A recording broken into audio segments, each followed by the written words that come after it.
Gálatas 3. Ó Gálatas sem juízo, quem foi que enfeitiçou vocês? Na minha pregação a vocês eu fiz uma descrição perfeita da morte de Jesus Cristo na cruz. Por assim dizer, vocês viram Jesus na cruz. Respondam somente isto: vocês receberam o Espírito de Deus por terem feito o que a lei manda, ou por terem ouvido a mensagem do Evangelho e terem crido nela?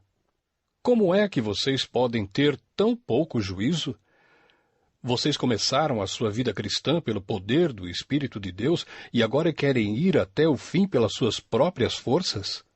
Será que as coisas pelas quais vocês passaram não serviram para nada? Não é possível. Será que, quando Deus dá o seu Espírito e faz milagres entre vocês, é porque vocês fazem o que a lei manda? Não será que é porque vocês ouvem a mensagem e creem nela? Lembrem do que as Escrituras Sagradas dizem a respeito de Abraão. Ele creu em Deus, e por isso Deus o aceitou. Portanto, vocês devem saber que os verdadeiros descendentes de Abraão são os que têm fé. Antes que isso acontecesse, as Escrituras viram que Deus ia aceitar os não-judeus por meio da fé.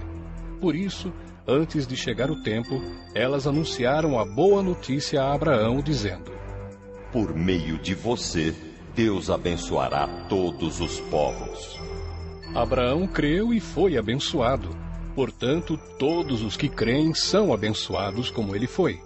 Os que confiam na sua obediência à lei estão debaixo da maldição de Deus, pois as Escrituras Sagradas dizem: quem não obedece sempre a tudo o que está escrito no livro da lei está debaixo da maldição de Deus. É claro que ninguém é aceito por Deus por meio da lei, pois as Escrituras dizem: viverá aquele que, por meio da fé, é aceito por Deus. Mas a lei não tem nada a ver com a fé. Pelo contrário, como dizem as Escrituras: viverá aquele que fizer o que a lei manda. Porém, Cristo, tornando-se maldição por nós, nos livrou da maldição imposta pela lei. Como dizem as Escrituras: maldito todo aquele que for pendurado numa cruz. Cristo fez isso para que a bênção que Deus prometeu a Abraão seja dada, por meio de Cristo Jesus, aos não-judeus, e para que todos nós recebamos por meio da fé o Espírito que Deus prometeu. Meus irmãos, vou usar um exemplo da vida diária. Quando duas pessoas combinam alguma coisa e assinam um contrato, ninguém pode quebrá-lo ou acrescentar qualquer coisa a ele, pois Deus fez as suas promessas a Abraão e ao seu descendente.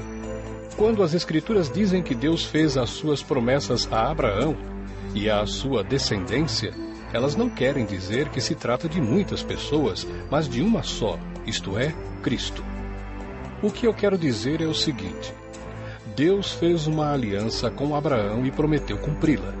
A lei, que foi dada 430 anos depois, não pode quebrar aquela aliança nem anular a promessa de Deus. Porque se aquilo que Deus dá depende da lei, então o que ele dá já não depende da sua promessa. Mas o que Deus deu a Abraão, ele deu porque havia prometido. Então, por que é que foi dada a lei? Ela foi dada para mostrar as coisas que são contra a vontade de Deus. A lei devia durar até que viesse o descendente de Abraão, pois a promessa foi feita a esse descendente. A lei foi entregue por anjos, e um homem serviu de intermediário. Porém, não é preciso haver intermediário quando se está falando de uma só pessoa, e Deus é um só. Será que isso quer dizer que a lei é contra as promessas de Deus? É claro que não. Porque se tivesse sido dada uma lei que pudesse dar vida às pessoas, então elas seriam aceitas por Deus por obedecerem a ela. Porém, as Escrituras Sagradas afirmam que o mundo inteiro está dominado pelo pecado, e isso para que as pessoas que creem recebam o que Deus promete aos que têm fé em Jesus Cristo. Mas antes que chegasse o tempo da fé, nós éramos prisioneiros da lei até que fosse revelada a fé que devia vir. Assim, a lei ficou tomando conta de nós até que Cristo viesse para podermos ser aceitos por Deus por meio da fé.